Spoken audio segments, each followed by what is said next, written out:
성년 자녀에게 증여할 계획이 있다면 주목하십시오. 올해부터 자녀 결혼, 출산 때 3억 원까지 증여세가 면제된다. 자녀가 창업 계획이 있다면 증여 시기를 잘 골라야 합니다.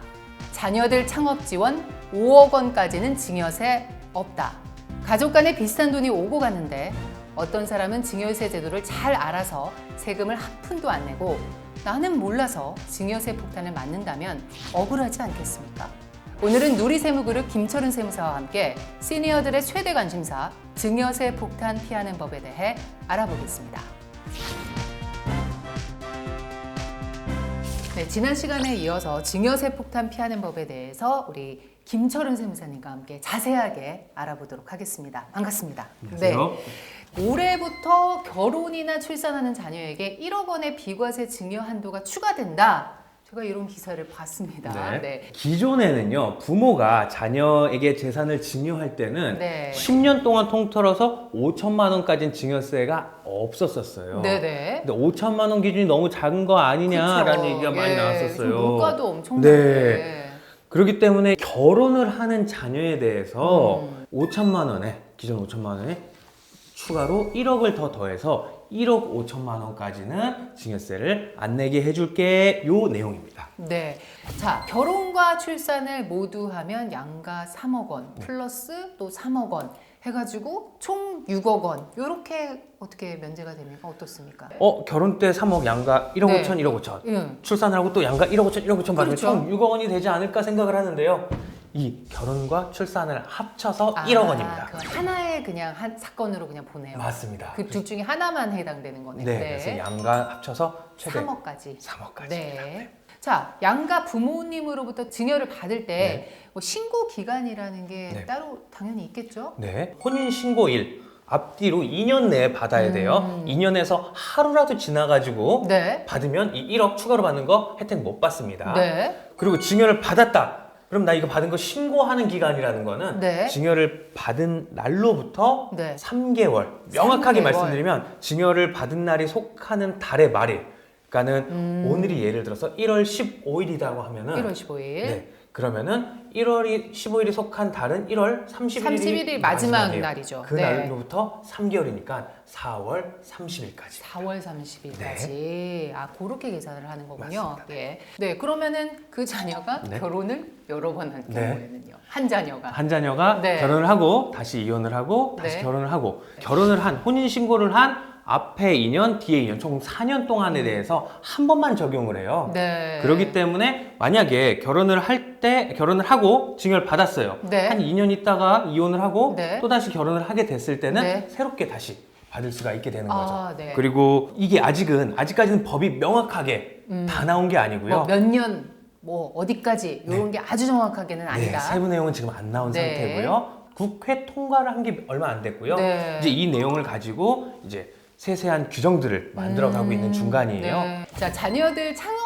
지원금에도 5억 원까지 증여세 없다. 이런 기사를 봤습니다. 네, 이제 나라에서는 이제 고용을 창출시켜라, 네. 투자를 많이 해라, 뭐 창업을 활성화하기 위해서 이제 자녀가 창업을 할 때 부모님께서 자금 지원을 해주면 5억 원까지는 공제를 해주는 규정이 네. 이제 얼마 전에 생겼습니다. 5억 원까지. 네, 최근에 네. 생긴 건데 네. 이게 이제 요건이 있어요. 아, 조건이 이건 뭐냐면 좀 까다로운가요? 네, 어떻습니까? 이게 이제 창업을 네. 하는 자녀는 18세를 넘어야 돼요. 네, 아까 성인이어야 된다. 성인이어야 돼요. 네. 그리고 이걸 증여를 해주는 부모님은 60세 이상이어야 돼요.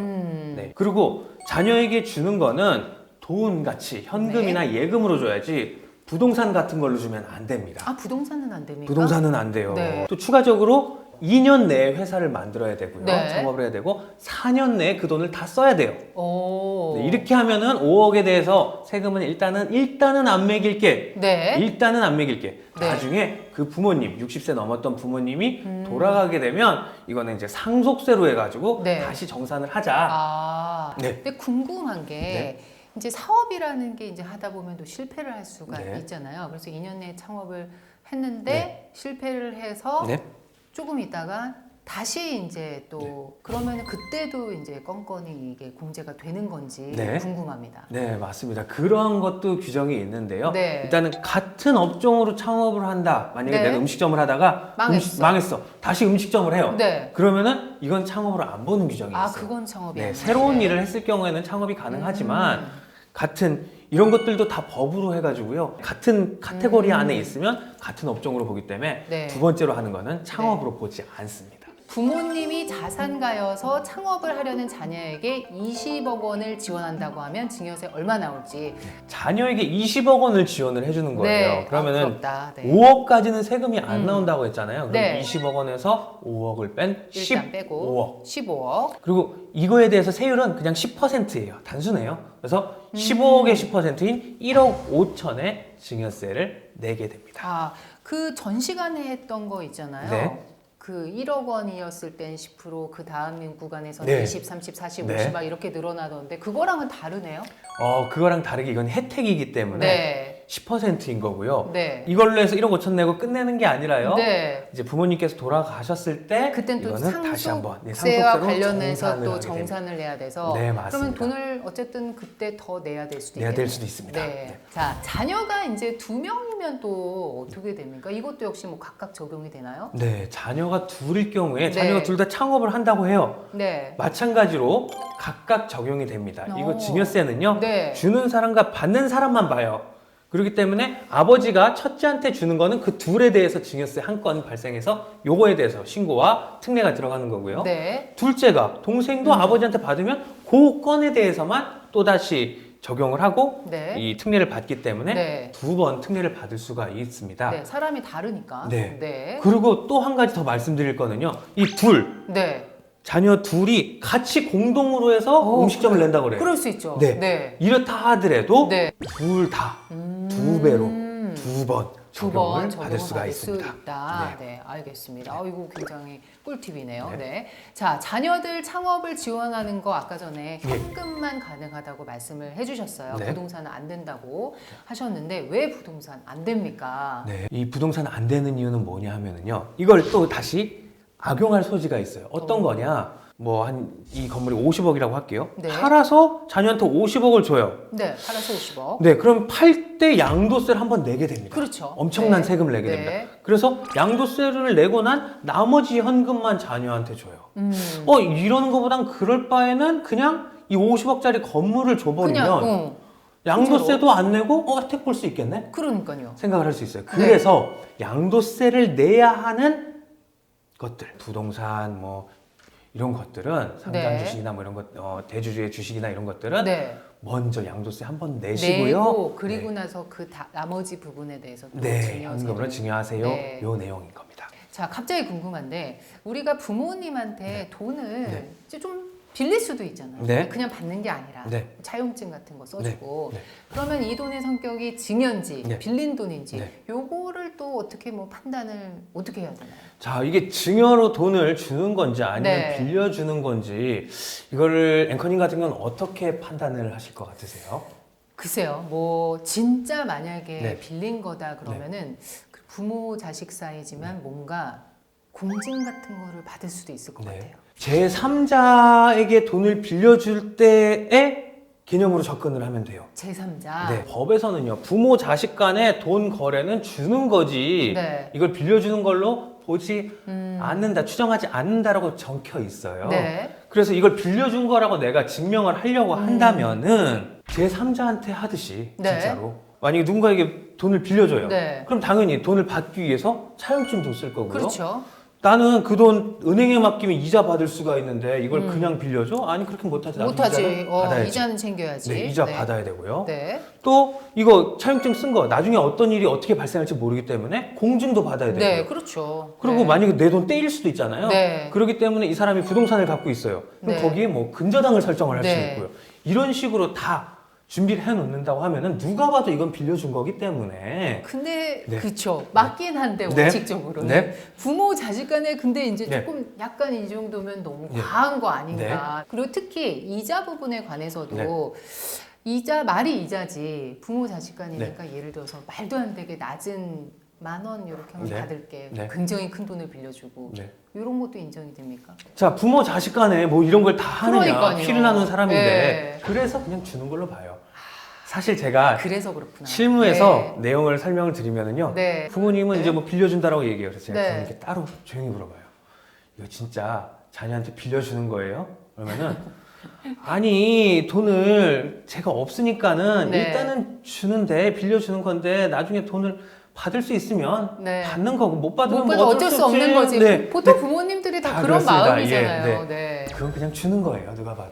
네. 그런가요? 네, 주는 걸로 신고하시면 돼요. 근데 이게 아니고 나 빌려주는 거다 바득바득. 난 얘기하면 진짜 빌린 네, 건데. 네, 진짜 빌린 건데 하면은 아 그래요? 그러면은 진짜 빌리는 거면 진짜 차용증도 쓰시고 네. 그래야 받으실 수 있지 않으십니까?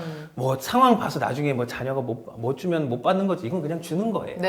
네. 그리고 또 한 가지 말씀드릴게. 이자. 아니 이거 정말 말도 안 되는 네. 10,000원만 받기로 한다.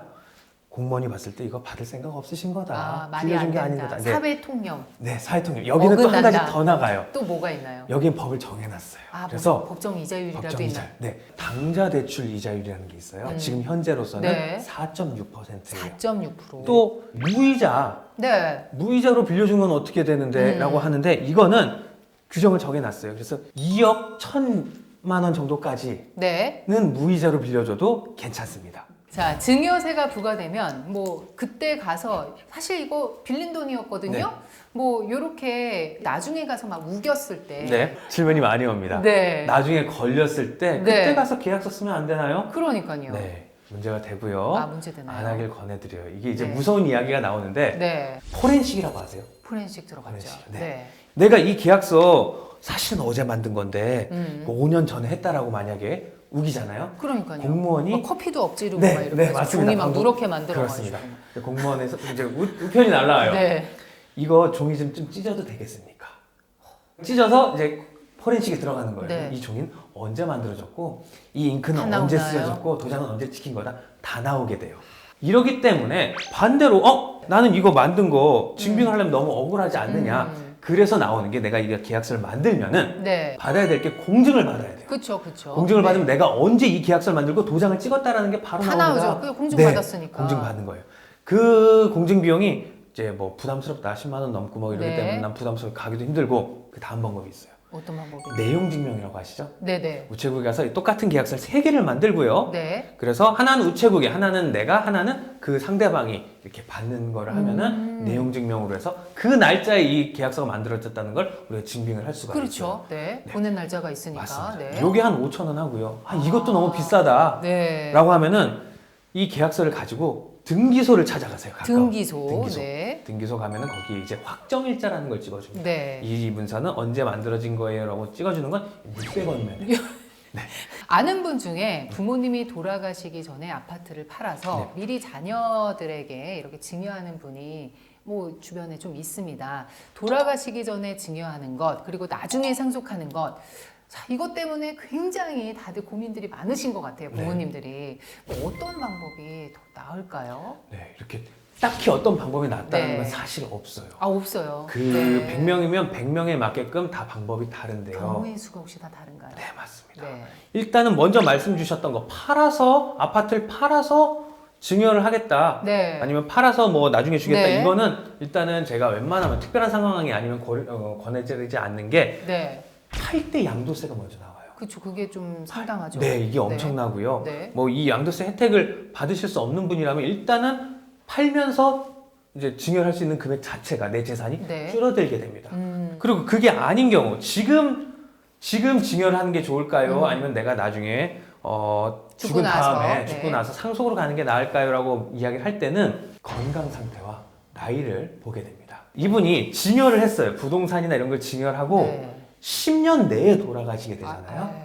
그러면은 이 부동산 증여했던 거 다시 가지고 와서 증여했던 거 다시 가지고 나와서 상속세에서 다시 계산을 하게 돼요. 이때 오히려 불리한 경우도 생길 수가 네, 있어요. 더 내야 되는 경우. 네. 그러기 때문에 이분께서 증여를 하고 10년 동안 안 돌아가실 것 같아요. 네. 그런 분들은 지금 빨리 증여하시는 게 증여세로 내고 나중에 상속세에서 이걸 안 건드리고 네. 그분들에게는 권해드리지만 네네. 이제 정리를 해야겠다는 생각이 드시는 분들이 많아요, 사실. 네. 뭐 병에 걸렸다든지 큰 병에 걸리셨다든지 네. 이래서 연락이 오시는데 이런 분들은 정리를 해서 만약에 지금 증여를 하게 되면 돌아가셨을 때 네. 나중에 문제가 될 수 있기 때문에 네. 그때마다 부모의 나이, 건강 상태, 건강 그리고 상태. 자녀의 상황, 네. 그리고 그동안에 증여는 또 얼마나 하셨었는지 네. 그동안 또 뭐 한 게 있었을 네, 테니까. 이런 것들도 다 고려를 해서 네. 아 이거는 지금 하시는 게 낫겠습니다. 이거는 나중에 하시는 게 낫겠습니다. 이것도 제가 권해드리는 거지 제가 장담은 못 드리기 때문에 네. 그 부모님이 네. 부동산만 많아. 네. 그럴 경우에는 어떻습니까? 만약 네. 이분께서 10년 넘어서까지 살 게라는 게 확실해 보여요. 네. 젊으신 분이에요. 뭐한 건강하시고 40대, 50대 네. 건강하시고 뭐 이래요. 근데 대부분 부동산을 길게 봤을 때는 네. 부동산은 우상향해서 점점 가격은 사실 올라갑니다. 일시적으로 지금 같은 좀 경우 떨어질 꺾일 수는 때 있지만 결국은 올라간다. 올라갑니다. 그러면 이런 분 같은 경우는 지금 증여를 하는 게 가장 절세하는 방법이 지금 제일 싼 시기니까. 맞습니다. 부동산을 자녀에게 증여를 하면은요. 네. 자녀는 그 부동산을 통해서 임대소득을 받아들일 수가 벌 수가 있어요. 뭐 그렇죠. 시세 차익도 나올 수 있어요. 네. 자녀는 그 부동산을 싼 가격에 받아서 계속적으로 그걸로 해서 재산을 불려나갈 수 있는 거고요. 네. 이분 증여해준 이 부모님은 10년 넘어서 돌아가시게 되기 네. 때문에 그 증여해줬던 거에 대해서는 상속될 때 건드리지 않아요. 그렇기 때문에 가장 좋은 방법입니다. 그럼 만약에 반대로 부동산 하나도 없고 네. 현금만 많으신 분들은 네. 어떻습니까? 돌아가실 때 네. 상속으로 현금을 물려주잖아요. 네. 그러면 20% 할인해주는, 20% 공제해주는 제도가 있어요. 아, 현금으로 했을 예, 때. 현금, 예금 이런 금융재산으로 했을 경우에는 네. 남들은 잘 숨기기도 하는데 네. 이걸 깔끔하게 잘 신고를 하시네요. 네. 착합니다 해서 20% 아, 그래요? 꽤 네, 큰데요? 공제를 줍니다. 예. 네. 그렇기 때문에 이런 분들은 지금 현금으로 증여를 해요. 그리고 만약에 금방 돌아가시게 되면은 20% 받을 수 있는 혜택을 못 받는 거예요. 그러네요. 네. 추가적으로 이분이 뭐 외국에서 오래 사셨느냐, 네, 아니면 그러니까요. 때뭐 사업을 하셨던 분이냐, 네. 뭐 연금을 받으셨던 분이냐 이거에 따라서도 그거에 따라 다 사실, 달라지나요? 네, 달라지게 되기 때문에 진짜 고려할 게 복잡하네요. 많습니다. 예, 네. 아유 세무사님 좀 머리가 진짜 좋으셔. 이걸 다 어떻게 다 이거를 다 그냥 나눠가지고 계산을 그냥 케이스별로. 예. 자, 우리나라 증여세 과세 건수가 꾸준히 증가하고 있다는 기사를 봤습니다. 혹시 그 우리나라 증여세 세율이 세계적으로 좀 높은 수준인가요? 뭐 거의 상위 1, 2. 아, 그 정도예요? 네. 최고 세율이 네. 50%라고 말씀드렸는데 네. 이거는 엄청 높은 거고요. 아. 이제 증여세랑 같은 세율로 적용되는 게 상속세예요. 네. 증여세, 상속세는 세율이 같은데 네. 추가적으로 상속세 같은 경우는 이제 주주인 사람이 최대 주주다. 네. 그래서 이 주식을 물려주게 된다. 할증이 붙어서 60%까지 올라가게 됩니다. 네. 그러면 거기에 지방세에 붙어서 66%예요. 그러면 네, 거의 네. 받는 돈이 없는 것 같은데 맞습니다. 네. 엄청나게 나가네요. 네. 네. OECD 국가 중에 우리나라만큼 높은 데가 일본이 있어요. 일본이요? 네, 일본 네. 최고 세율은 55%인데 네. 그 다음이 이제 50%는 우리나라라서 두 번째로 높다고 보는데요. 네네. 자, 그러면은 그것 때문에 그러면은 예를 들어서 네. 나는 이 상속과 증여 때문에 그냥 이민을 가겠다. 많아요. 네. 아, 많아요? 증여세가 없는 나라들도 많이 있어요. 그래요? 증여세가 없는 나라도 있고요. 호주나 이런 어디입니까? 데는 호주나 뭐 이런 데는 증여세가 없고요. 호주요? 네. 우리나라는요. 아버지가 아들한테 증여를 하잖아요. 네. 아들이 세금을 내요. 그쵸? 네. 아들이 세금을 내요. 네. 미국 같은 경우는요. 아버지가 아들한테 증여를 하면 아버지가 세금을 내요. 아. 자, 그러면은요. 이렇게 생각을 해볼 수가 네. 있어요. 우리나라에 아버지가 있고요. 네. 미국에 아들이 있어요. 네. 그러면 우리나라에서 받는 사람이 세금을 내요. 네, 그렇죠. 받는 사람이 없네? 받는 사람이 없네? 네. 미국은 주는 사람이 없네? 어머. 둘 다 세금을 안 낼 수가 있었습니다. 아, 있었었습니다. 이런 게 하나하나씩 있습니다가 아니라 있었습니다. 네. 뭐 지금 같은 이런 상황이면 아빠가 내. 음. 우리나라에서 내. 네. 뭐 이런 규정이 새로 들어오게 됐어요. 새로 들어왔어요. 네. 자, 마지막으로 우리나라 사람들이 증여와 상속에서 가장 크게 저지르는 실수가 있다면 네. 그게 뭘까요? 세무사로서 상담하다 보면은 요걸 몰라가지고 이거 안 해가지고 나중에 세금으로 크게 고생한다 이런 게 있으실 것 같아요. 네, 제가 가장 많이 본인이 실수를 했다라고 받는 질문 중에 하나가 네. 현금으로 내가 인출을 해가지고 아들한테 주면 모르겠지라는 거예요. 그때 지난 시간에 얘기했던 거. 네. 기록이 안 남겠지라고까지 네. 이야기를 하는데 돈을 뽑는 순간 기록이 그러니까, 남아요. 뽑았으니까. 네. 뽑은 건 남잖아요. 맞아요. 그러고 나서 그걸 아들한테 줘요. 네. 아들은 뭐예요? 은행에 갖다 둬요. 그러면은 이제 머리를 씁니다. 금고에 넣어놔요. 그러니까요. 은행에 안 저도 넣어요, 그 아들은. 생각했어요. 네. 자, 그럼 아들이 그 돈을 네. 놔뒀다가 어디다 써요? 그 큰 돈을 나중에 차를 산다거나 집을 산다거나 네. 이럴 때 이제 쓰게 되죠. 그 돈을 꺼내서 필요할 네. 때. 근데 아들이 보니까는 번 돈이 신고한 거는 1억밖에 없어요. 근데 집을 산다거나 네. 아니면 해외여행을 많이 간다거나 그러니까 여행비. 네, 네. 맞습니다. 해외여행 많이 가면은 다 이것도 다 기록에 남고요. 아. 카드 얼마 썼는지 다 국세청에서 알고 있습니다. 네네. 본인이 1억을 벌었다고 신고를 했는데 카드를 1억 5천을 썼어요. 그죠. 그 나머지 5천 어디서? 5천 어디서 났니? 네. 물어봐요. 네. 부모님께서 그때 5천만 원 은행에서 뺐는데 이거 아니야? 그러니까. 물어보게 됩니다. 이때 걸리게 되는 거예요. 네. 현금으로 뽑아서 준다고 하더라도 다 걸리고요. 이거 다 기록에 남아 있게 됩니다. 그때 걸렸을 때 네. 그냥 바로 시인하는 게 좀 네. 낫겠죠? 무조건 시인을 하는 것보다는 네. 그랬을 때는 내가 하지 않은 것까지 낼 수 있으니까는 아. 바로 세무서 저희 같은 세무사를 찾아와서 네. 세무사를 찾아와서 네. 탈세를 하라는 건 아닙니다. 그런 건 아니지만. 네, 억울한 세금을 안 네. 내거나 가산세 부분을 최저로 내기 네. 위해서는 내가 안 한 부분에 대해서까지 가산세를 낼 필요는 그러면 없잖아요. 억울하죠. 다 너무 확인하고. 억울하죠. 네, 맞습니다. 그리고 그 중에서도 공제 받을 수 있는 부분들 다 받고 나서 네. 그만큼을 이제 추가로 세금을 내면 되기 때문에요. 그리고 같은 맥락에서 네. 이런 분들이 아니 내가 번 돈 내가 내 자식한테 주는데 무슨 세금? 그렇죠. 이런 분들도 네. 계세요. 네. 국가가 나한테 해준 게 뭐가 있다고 이렇게 가져가기만 하느냐. 네. 네, 이런 것들도 다 법에 맞게끔 가져오셔야 네. 문제가 안 되기 때문에요. 네. 최소한 내야 되는 부분이 뭐가 있는지 나라에서 뭐를 내라고 요청하는지는 알고 계시고 네. 거기에서 나는 이런 방법으로 이런 플랜으로 세금을 가장 적게 내는 적게 거를 내는 찾는 게 방법을 연구하시는 게 옳다. 그렇습니다. 네, 알겠습니다. 자, 피할 수 없다면 줄여라. 증여세와 상속세 피할 수는 없지만 법이 허용하는 선에서 최대한 적게 내는 절세 방법 찾는 게 현명하겠죠. 클래스가 다른 시니어 라이프 스타일의 모든 것 시니어 뉴스 다음 시간에 찾아뵙겠습니다.